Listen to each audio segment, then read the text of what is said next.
You are tuned to Anywhere the Needle Drops. Hey world, it is Justin here, your host, and we're back with another special bonus episode. It is an off week, and we've got some goodies here for you. That is another live session. I hope you guys have been digging these live sessions. We've gotten some good feedback, social media messages and whatnot, and even bands reaching out and being like, hey man, that's cool, we want to do one, which is awesome. Thank you all for your support in what Paul and I are doing here. We're doing it for the love of the music and the scene, and it's great to get that love, turned back to us, because that's what it's all about here. It's all about the love. The love. All right, so today in the Theory One studio, we have Lune the Band. Yeah, so Lune is back. They were on the show, about a year ago, I think, to talk about their latest album. And it seemed like it was a good time to bring them into the studio for one of these little studio sessions to play some tunes, have a little quick update interview. So that's what you're about to get to here. So I know there's a lot of stuff happening, as always. That seems to be always the topic of discussion when I'm on here. Stuff is happening in the world. A lot of discussions amongst my friends right now are just trying to figure out ways we can help out with the current situation with, benefits being potentially cut or suspended for those who are in need with the government shutdown happening. And I hope you're out there, maybe if you're able, doing a little bit of work or contribution in any way that you can to help folks out there. I do want to say here in Michigan, I know there's concern about food pantries being maybe understocked or something like that, but I do a little work in food pantries, and I just want you to know that they do have food right now. So if you are in need, if you need to get some help with that kind of a thing, don't assume that the food pantries locally are out of inventory or anything like that. They've got you right now. Reach out to them unless they tell you otherwise. And if you're not in need, see if you can find a way to help those folks out. I think it's fairly common knowledge now, but just to reiterate, it's best to donate actually money to food pantries versus actual food. They have some buying power with cash that it's a little bit easier to deal with that than actual food donations. Help out however you can. Actually, one of my favorite, possibly my favorite way of helping out in the community is once a week I actually go to one of the food pantries right here in Niles, and the ladies there, the volunteers leave me a list, and it's simple. They store the food in a garage, and they have the actual building where the food pantry exists. And all they do, because the volunteers are typically older at this place, they leave me, a strapping young lad, a list, and I take that list out to the garage. I load up some boxes, I bring it into the building. That's it. It's simple, it's easy, it's really satisfying because it's an immediate, look what we just accomplished right there.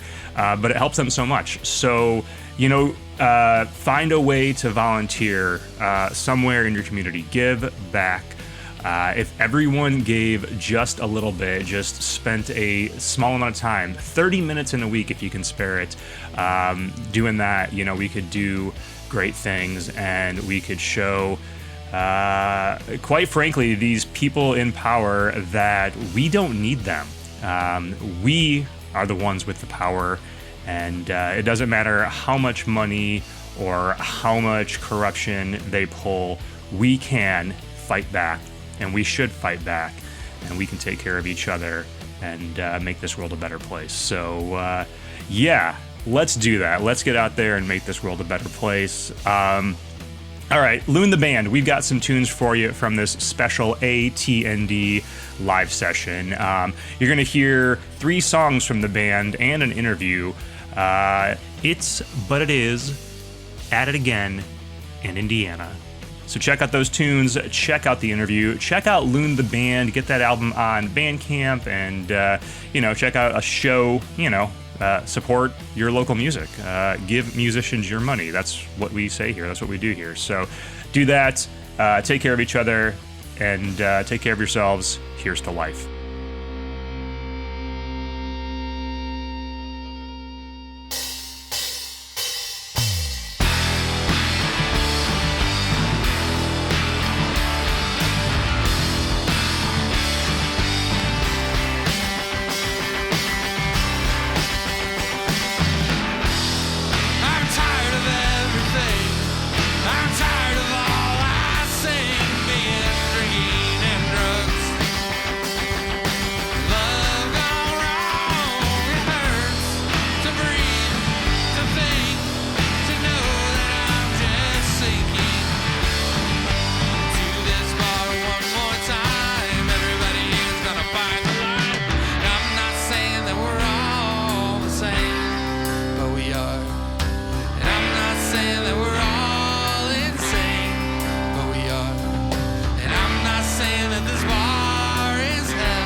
Yes, we were.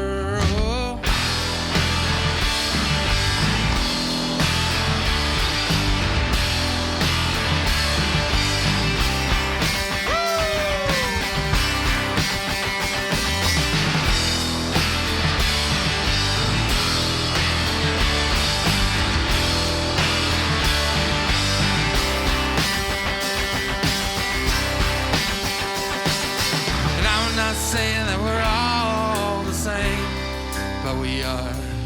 And I'm not saying that life is too damn hard, but it is. And I'm not saying I drink to try and fix it, but I do, and it's not working the same without you. Oh. Round but round, drink till you drown. Round but round.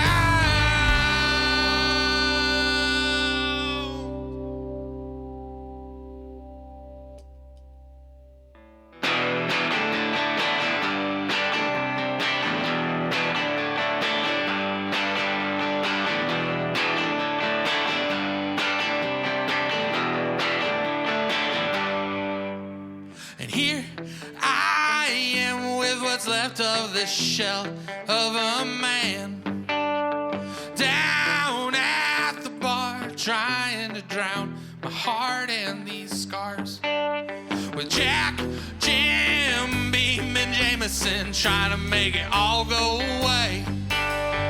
Whiskey seems to be the only thing that helps with this pain.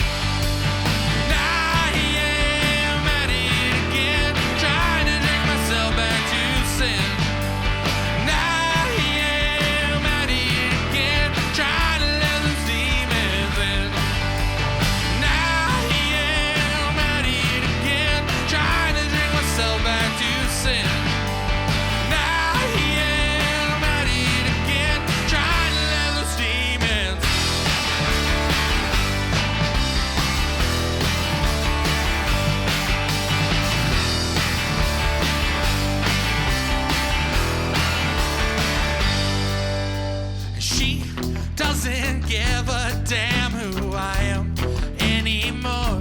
And I remember a time when I didn't care about the goddamn girl.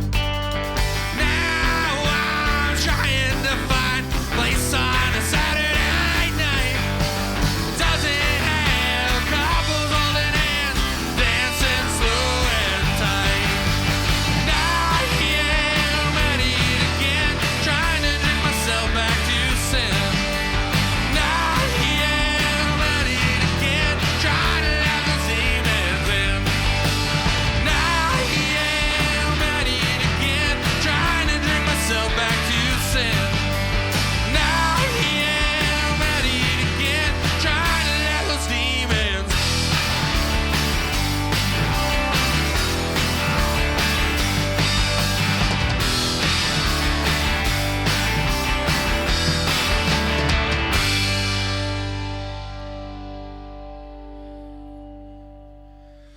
And round but round, drink till you drown, are the words the singer will scream. And I drink a toast to the ghost of all the things I have seen. 'Cause we're all trying so hard to be all the things that we're not. Like pretty and smart, yeah, and clever and hard, when we're all just weak and lost. And I am at it again, trying to drink myself back to sin. Now I am at it again, trying to let those demons in. Now I am at it again, trying to drink myself back to sin. And I am at it again, trying to let those demons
connected to this land but not all of its people.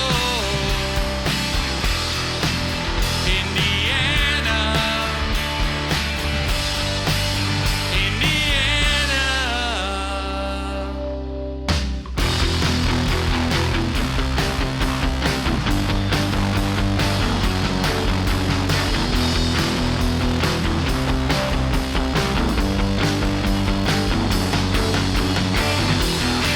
Every day feels the same, like I'm going a little insane. And every white fuck is a little to blame. Cornfields planted on the graves, native peoples that we've all laid to waste. The deep south up north.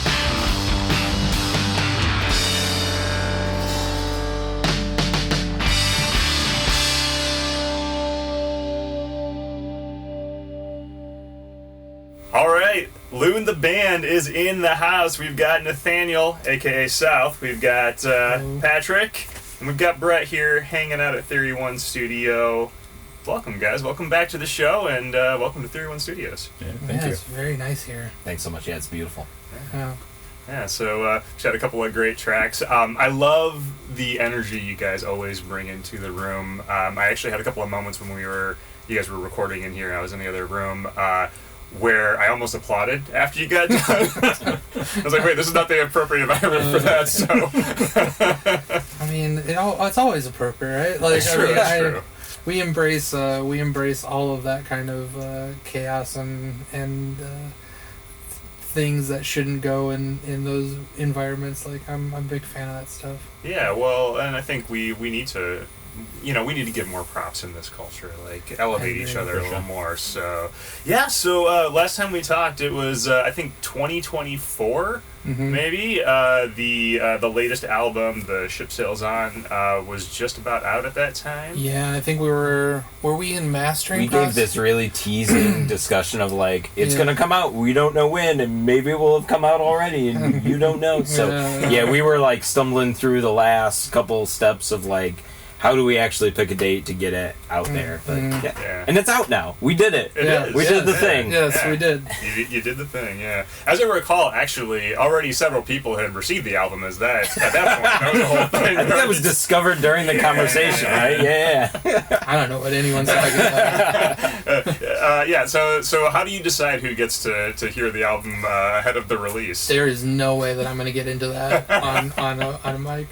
No. There's no deciding process. It's all just, hey, I need an opinion. Yeah, I think that was even the joke the last time. Is it's like, catch me or any one of these guys on the right day at the right time, depending on where we're at in the process, and you'll probably get something sent to your email going, hey, tell us what you think of this. Check out the album. Yeah.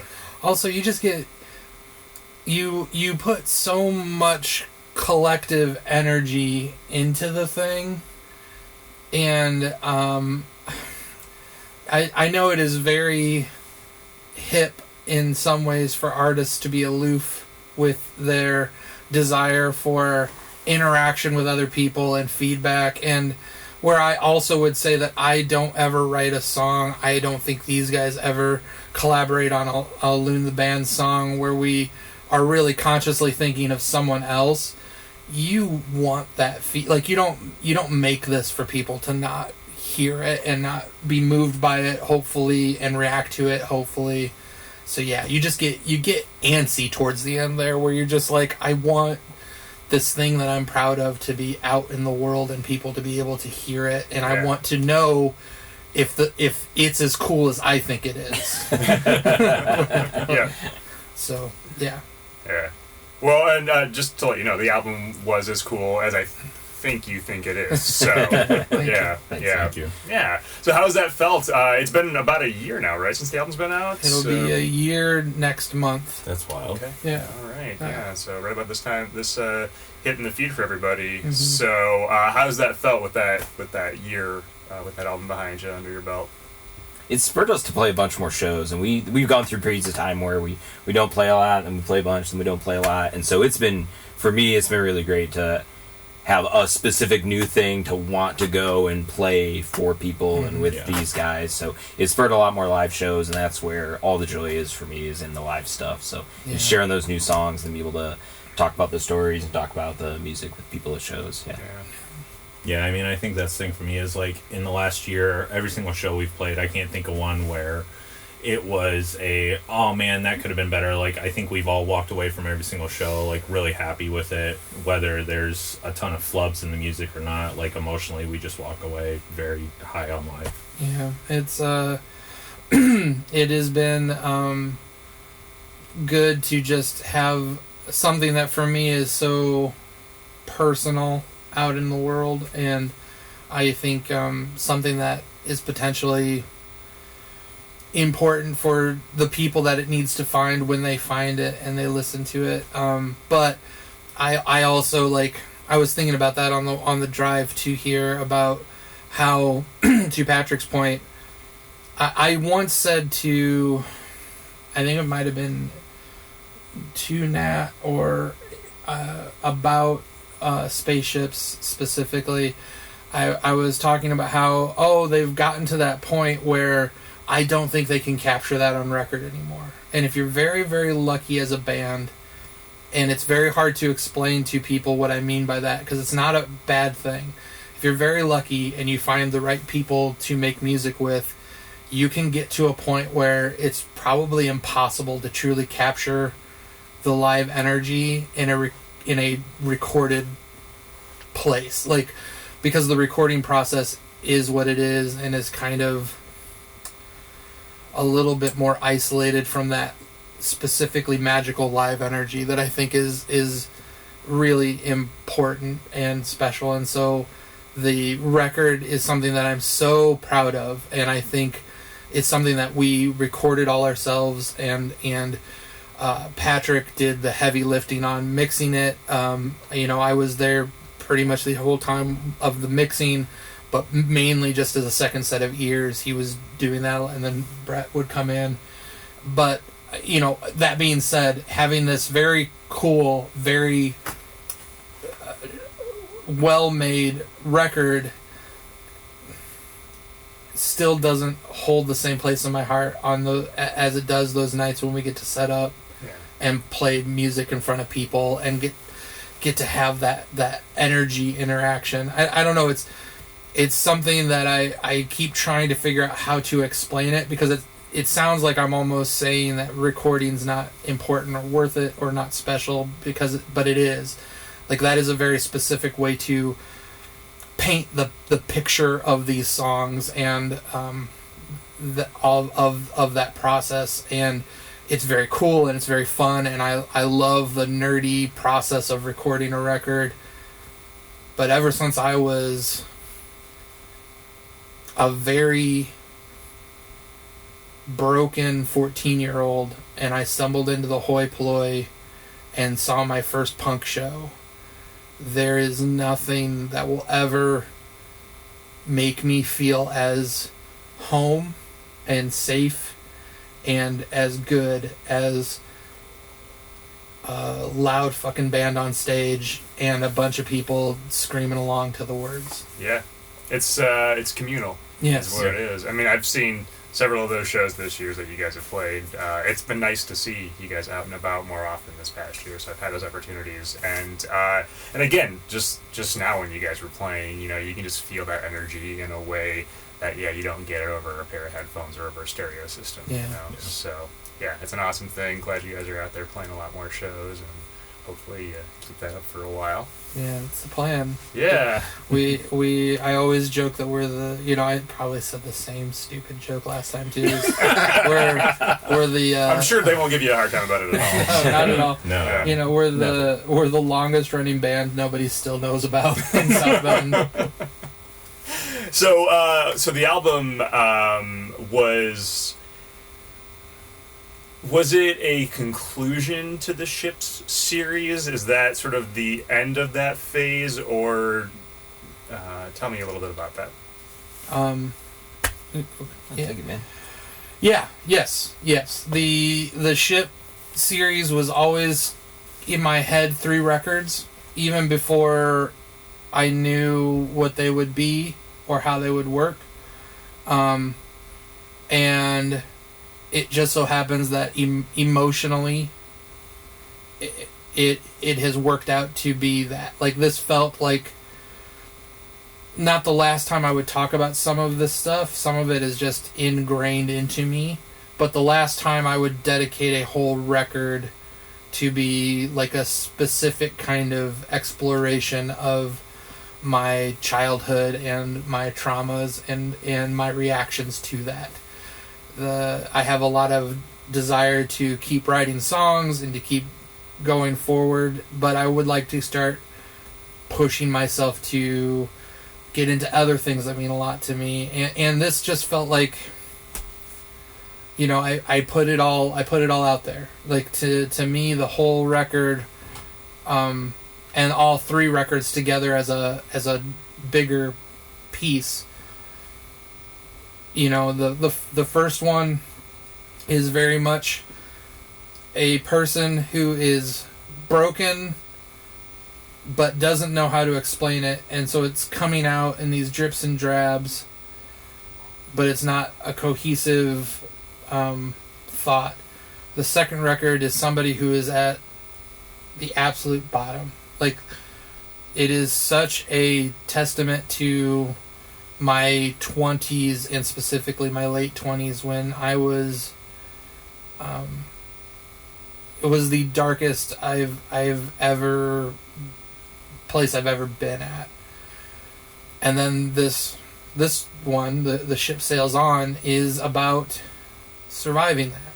It's about getting to the other side of that trauma, and through work and therapy and learning to accept parts of myself, including that trauma.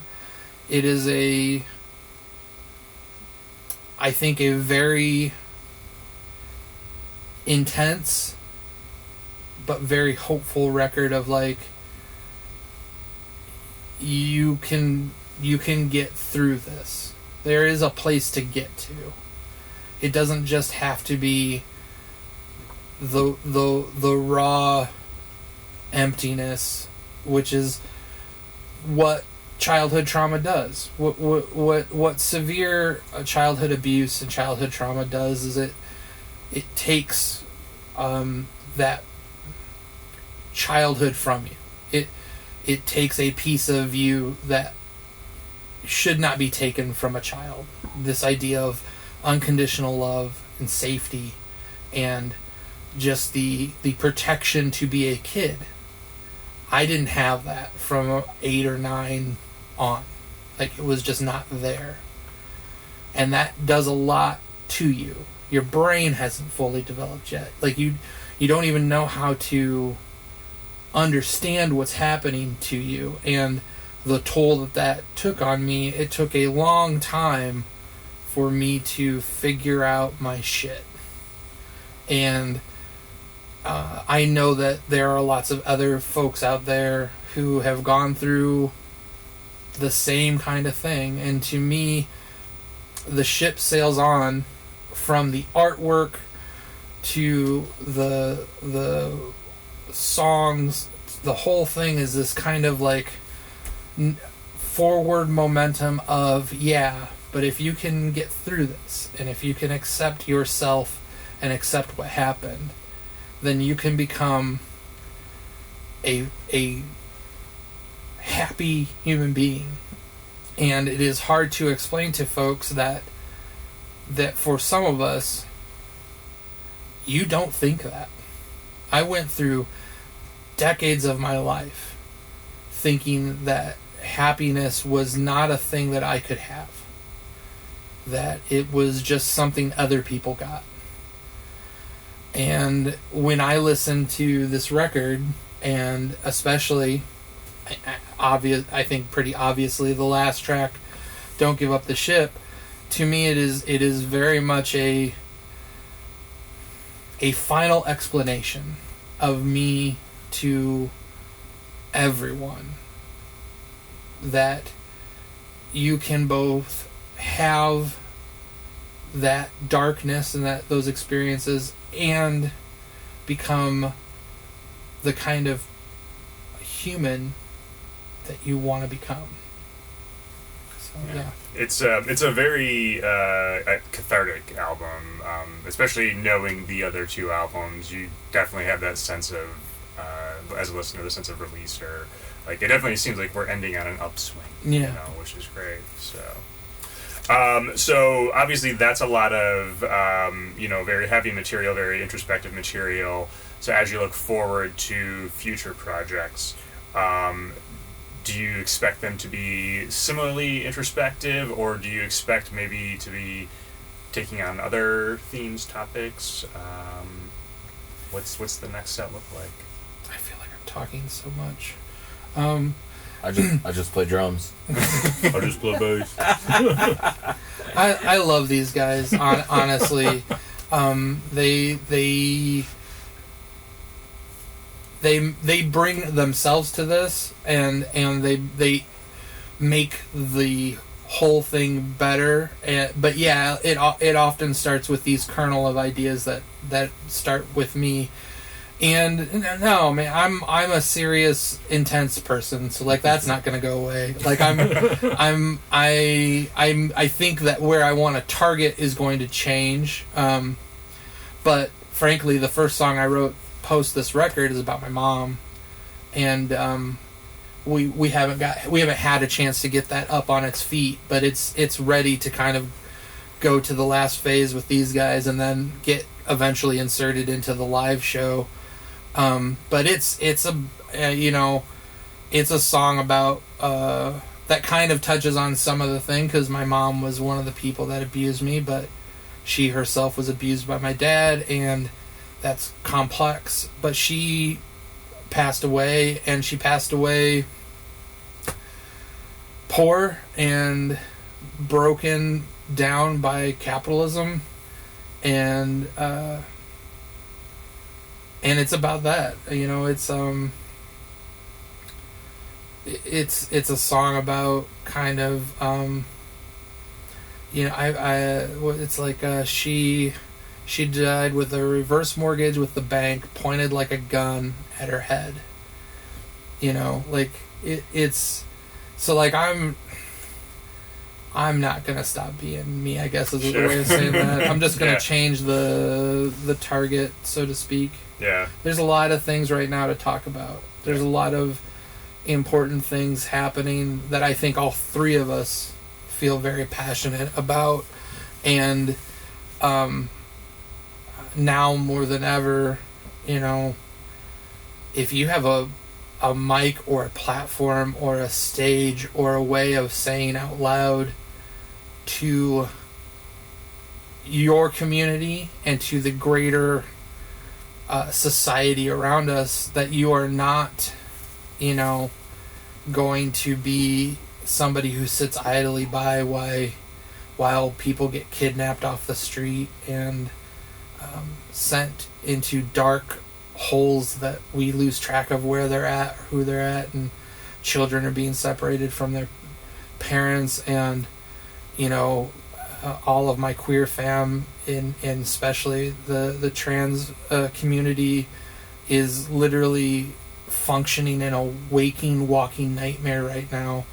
So I used to say that Lune is a political band that doesn't sing about politics, and I just want to change that. So like the next record, I hope it's more of like Lune's a political band and we fucking sing about it. Yeah, I think we talked last time about like the records, the past records, this record being very heavy, but also like at a Lune the Band show, there's joy in that show, right? And there's something, the fact that it's not about the recording, the fact that it's about getting out and being in the community and creating an excuse for people to see each other face to face, creating a safe space where we're not hiding, but is a safe space where we're going to be enjoying the fun things about life. Like that sense of levity is really important. That sense of joy is really important. The sense of expressing art and embracing the human nature of ourselves is really important, right? So the song topics will always be heavy, but the execution and the community around it is always also joyful, right? It's also joyful. So talk about that a little bit more. Patrick and Brett, we were talking a little bit before that we sat down about this will come out after Bloodline, but the work you guys are doing in building community amongst local musicians and local music fans and just people in the area. Go ahead, Brett. Yeah. I mean, what is this our fifth year? Who knows? Time doesn't exist. I think it's our fourth or fifth of doing Bloodline. And Bloodline was kind of born out of a absence of, I think it was Take Hold Fest, right? Up in Michigan. They kind of quit doing that, and then we decided, well, let's do this thing.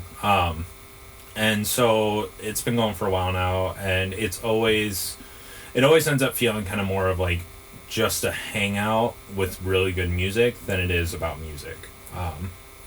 I mean, don't get me wrong, like we've brought in some bands that we end up finding out, oh, hey, this band's great, and now we're new friends with them. Yeah, I mean, I think for both Patrick and I, it's really about building on the community that's already here, finding, people who are like-minded that just care and love at the baseline of it all. Whether you're trans, whether you're gay, whether you're straight, whether you're a Christian. It's about just having love for each other, and I think that's kind of what Lune represents is, and why we get the joy at those shows, even though the topics are heavy. It's Lune's about stripping down and being honest and having a heavy conversation while also saying, hey, I love you, and I feel like that comes across in a live show, which is why when we walk away, we feel this overwhelming joy, even though they're sad songs. Yeah.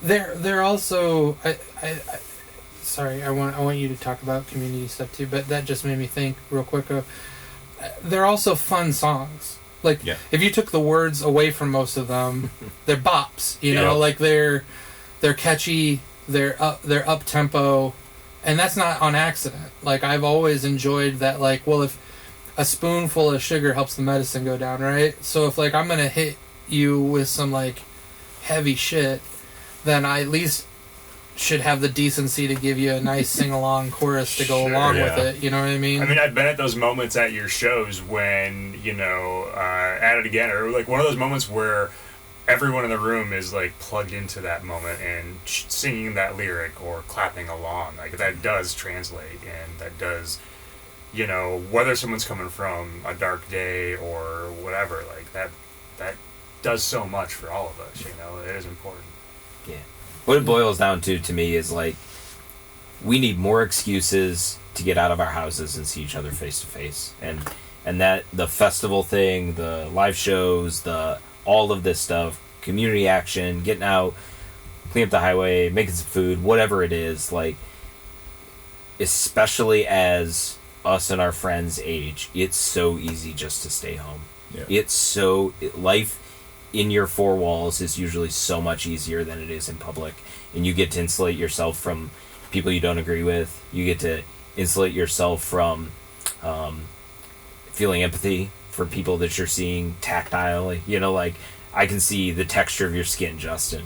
From my home computer, I don't see the texture of your skin, right? Yeah. And so just creating those intentional calm excuses to see each other face to face and get in a room together and get a little sweaty and kind of understand some of the more gritty things that drive our commonalities and drive some kind of fertile soil for us to have real conversations, instead of kind of a cold platform where we each throw our opinions out there and be mad and go to bed mad and wake up mad, and then go back to the same cold, desolate internet platform to throw our opinions out, to get mad and stay mad and go to bed. Like it's just it's so important to me to see each other face to face. And if we gotta organize a music festival to get people to see each other face to face, like let's do that thing. And if the music festival doesn't work, then we'll do a board game night. And if the board game night doesn't work, we'll do a free market where people just bring their stuff and take the stuff and meet each other while they're scrounging racks at the well. And it's just about seeing each other face to face to me. I think that's the thing that's fun about it too, is like we can go into the festival with this intention of creating a space to have deep conversations and all that, and everyone has a different experience. Like, sometimes you show up and you just had fun, and that's what you needed, was just to show up and have fun. And other times you show up and you do end up in a deep conversation. You don't even watch 4 or 5 bands in a row because you're having, you know, that intense conversation that maybe you needed that week. Yeah. So it's nice to create a space and be part of something where people can just get what they need regardless of where they're at when they show up. In the day and time that we live in, you know, this is October of 2025, and shit is as real as it has ever been in my lifetime. And you can't hide from that, or you should not hide from that. And to Patrick's point, like, to get to someplace like the Well, even on just I was there the other night. Some plans fell through. I was going to meet up with some people to talk through some community stuff. It didn't happen, so I just quietly drank my tea. And the place was packed on a Tuesday, and it was like there was people in the big room having a talk about Palestine, I believe, and then there was a bunch of people just playing Magic, and then just even more people to just sit there and just remind myself that there are so many of us that are not Christo-fascists, and that what the government right now, the White House, what the Christian fascists want us to believe is that we are weak and they are strong, and we shouldn't even bother organizing because they're going to crush us and their will prevail. And that is always a lie with fascism. That is like the lie of fascism. Fascism, by its nature, is the opposite of what human beings want. It's always just a very small group of people who have bought in. And so to get into these places, like the Well, like Lang Lab, that remind you that there are other human beings that love and exist and more or less are on the same page with you. Maybe we don't agree with like every last little detail about what economic theory of politics we should follow, but we all know that people should have food and a house and be able to live their life without the fear of jackboots knocking down the door and separating them from their family. And to me, right now in this moment, that is more important than any of the other bullshit, is to remind yourself and connect as much as you can with your greater community and to continue to grow that community. And, you know, it does not have to be as organized as a group with a name and an acronym or whatever. But it just being with other people and connecting with other people is why they're gonna lose. Yeah. And that isn't to say that shit is not going to get hard and bad stuff has already happened and will continue to happen. But in the greater, I'm not a nihilist. I'm not a doomer. I'm not black-pilled. Whatever fun phrase for out of hope, I don't believe that at all. Like, on my darkest, angriest day and moment, I still believe with all of me that they are going to lose and we are going to win. And if you are losing that, then to Patrick's point, you got to get out of your house. You got to get around other people. You got to remind yourself that there is more of us than them. Yeah. It's just that simple. Yeah. Loneliness is a tool that's used against us. Mm-hmm. And the importance of, we were talking about this before we sat down, you know, communing and finding joy and realizing, no, we are not alone. That is I think the most important. So as we wind this down, I'm going to kind of riff off that conversation we were having, Patrick, before. I'm going to put the legal pad down even. So I'm going to ask each of you one at a time, and we'll start with you, Patrick. But in this moment in your life, in history, however you want to interpret this, I want to know, one, how are you challenging yourself? And then two, what are you looking forward to? Yeah, I can't avoid what I've been thinking about the last couple days, and it's utterly simple. And what you and I talked about just earlier was how to balance all the micro stuff that's happening in your direct life, your family. It's like the problems that are the neighbors, and your kid doesn't sleep, and like job is stressful, and whatever. Like there's all this micro stuff happening that every single person is dealing with, like all their bullshit in their direct life. And then there's all this macro stuff that we've kind of talked about a little bit too, is like all the local, regional, national, international congratulations. You get to see everything on the news every day in its worst form. And just trying to figure out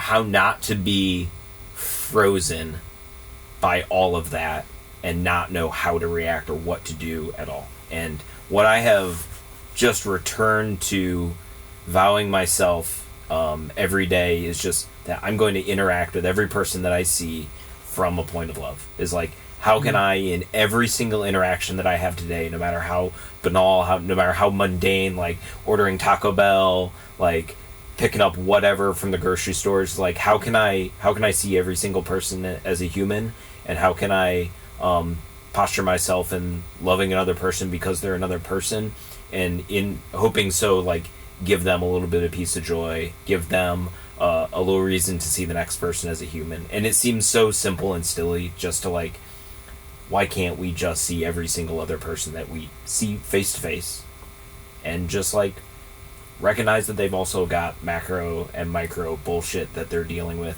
And I believe that most people are just trying to do their best, you know? And so just where the interactions are shallow, making it as positive as possible. You know? Yeah. Awesome. And what are you looking forward to? What am I looking forward to? Goodness. Bloodlines in a couple weeks. That'll pass by the time this is out. It's maybe this is also silly. I don't know. I get a little time off work around the holidays, and it is always a reset for me to, like, just bask in a week of not being busy and accomplishing things and just relaxing and, like, play some video games and spend time with my family. And so I'm looking forward to, you know, in a couple months spending some really intentional time of not being busy, because I tend to make myself busy year round. And part of my, like, lizard brain is now there's 1 week a year that I don't do that to myself, and now I can eat that candy when I get there. So maybe I should do that sooner, but that's what I'm planning to. Yeah. What about you, Rhett?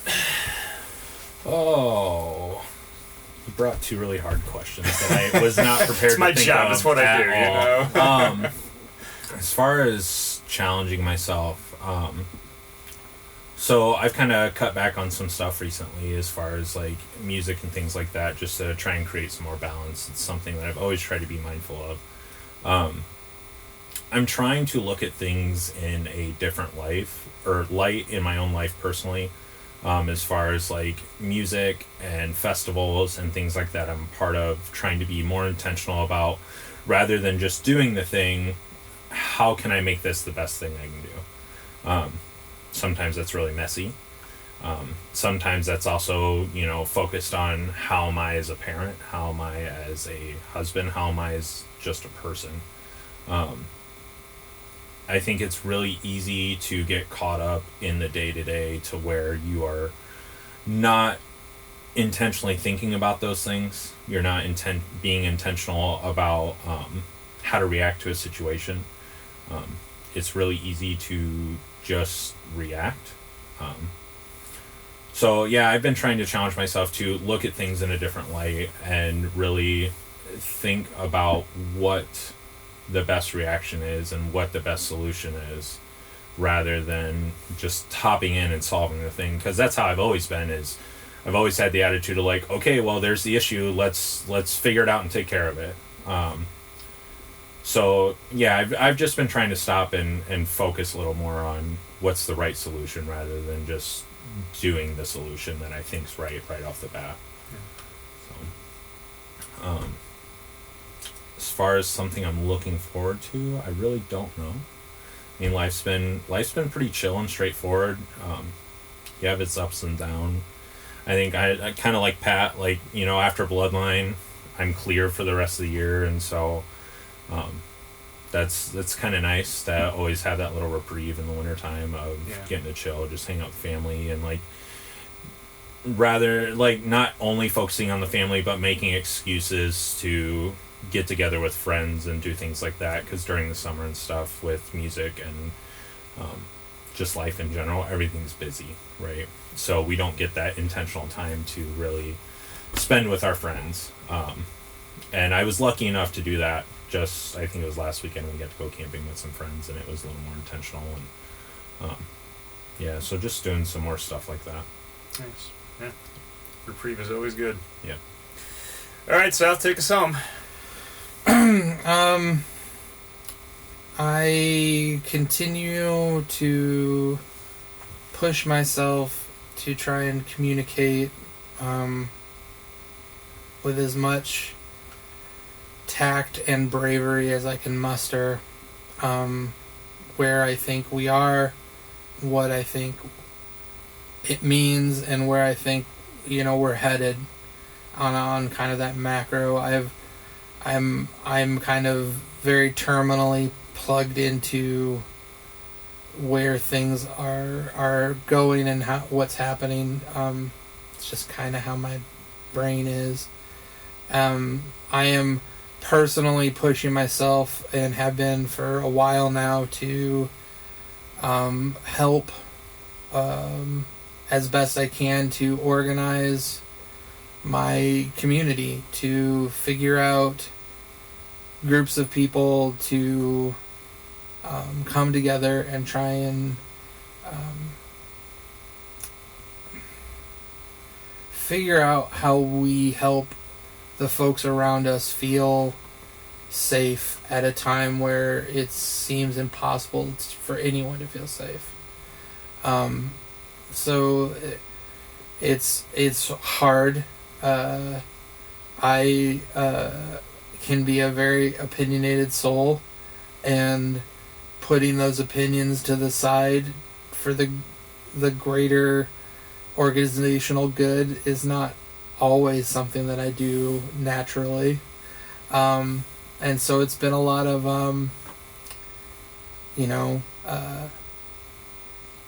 the Democratic Socialists are good folks, and just because they're not all, anarcho, aren't all the way over to as lefty as I am, then that's all right, and those are just two, very inside baseball of like the 7 people listening that know the history of the DSA and anarchists will get a chuckle out of that, and everyone else will be like, I don't know any of those words or what they mean.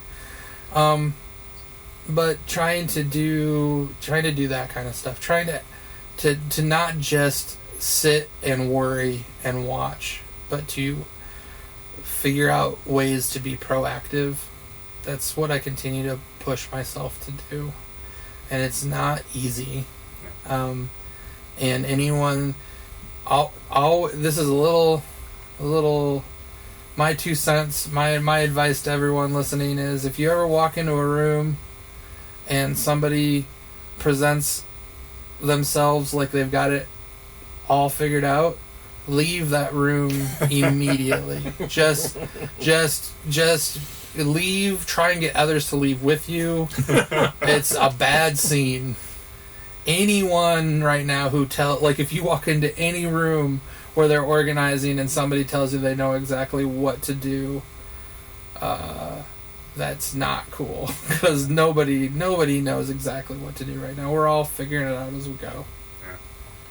So yeah, what I am looking forward to is Bloodline, which will be over by the time you hear this, but that's my favorite thing that to be a part of all year. I love Bloodline. It just feels like a very special place to me. And I'm excited to like write some new songs, which is not easy.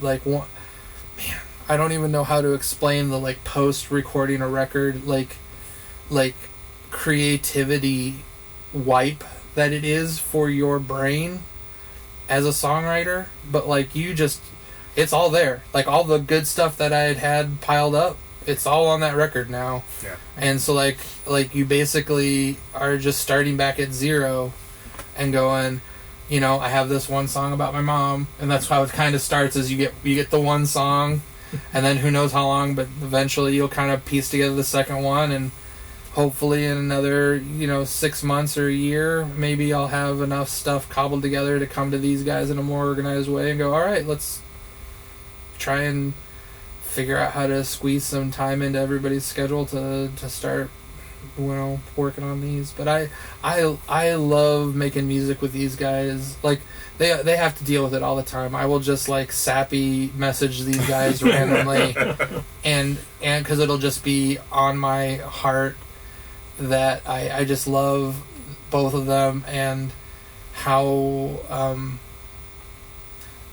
safe and trusting they are both with me and to me in this kind of project that has become a big part of all of our creative lives, not just mine, but like we all share in it. Like this last record, like I said, we recorded it at the Well ourselves. We mixed it, Patrick did most of the heavy lifting, but we mixed it ourselves. Like we just poured a lot of energy and emotion into it, and I think it's pretty cool. Yeah. So it's a great record. Everyone should check it out if you haven't. Yeah. So, all right. Well, you're all doing great work musically and beyond. So, yeah, Patrick, South, and Brett, thank you. Thank you. Thank you so much. Thank you.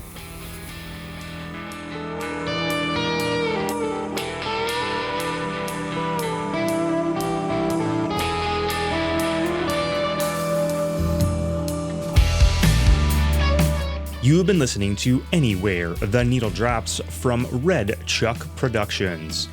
Keep up on new episodes of this show, our live events and various creations and other happenings over at redchuckproductions.com or by following us on social media at Red Chuck Productions.